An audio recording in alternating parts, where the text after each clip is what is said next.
I'm Carol, and as you can probably guess, I love Christmas! Christmas! It's Christmas! It's Christmas! It's almost Christmas time! I love decorations. I love snow! I love giving presents. I love candy and cookies and cake and cocoa. I feel like I'm talking really fast, probably because I'm excited for Christmas, but also maybe because of all the sugar. Woo. Woo. I also love my Christmas tree. So festive. But I have another tree. This is Jesus' family tree.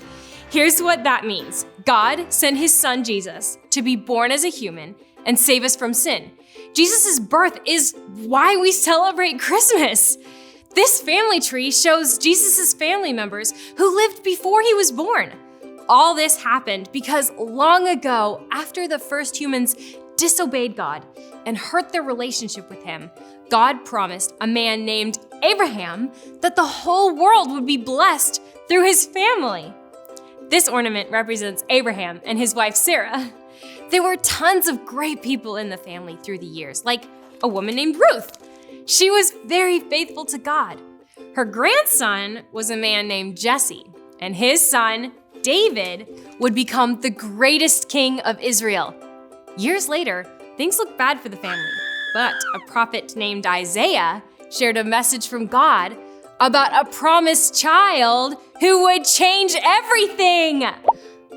What the people didn't know yet was that this promised child would be called Jesus because he would save us from our sin.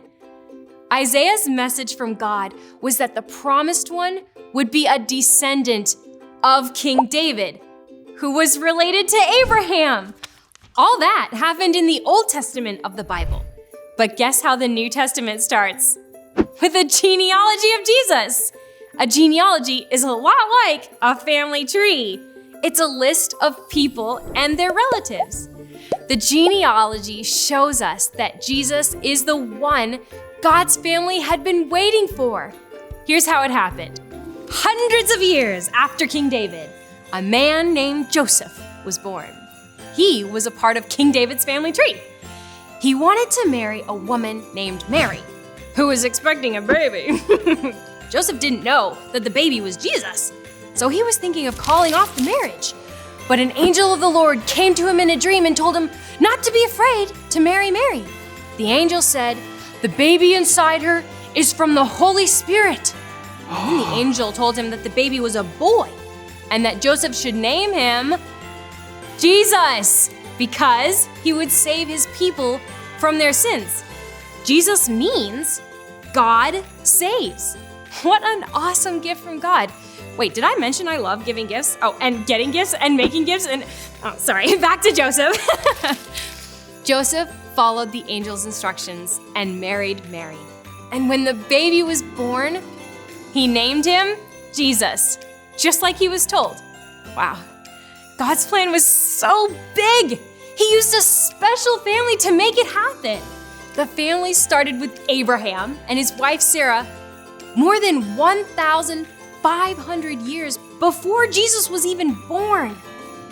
From their son Isaac, an entire nation of people would be born, including Jesse and his son David, who would become Israel's greatest king, and his descendant Jesus would become the world's greatest king. Jesus would grow up, die on a cross, and rise again so that we could all be forgiven and live with God forever. God sent Jesus to save us. You see, in this tree, Jesus is more like the trunk than a branch. Even though all these family members came before him, he's what holds them all together. I still have one really cool ornament to add, so please come back. Merry Christmas, everyone. Bye!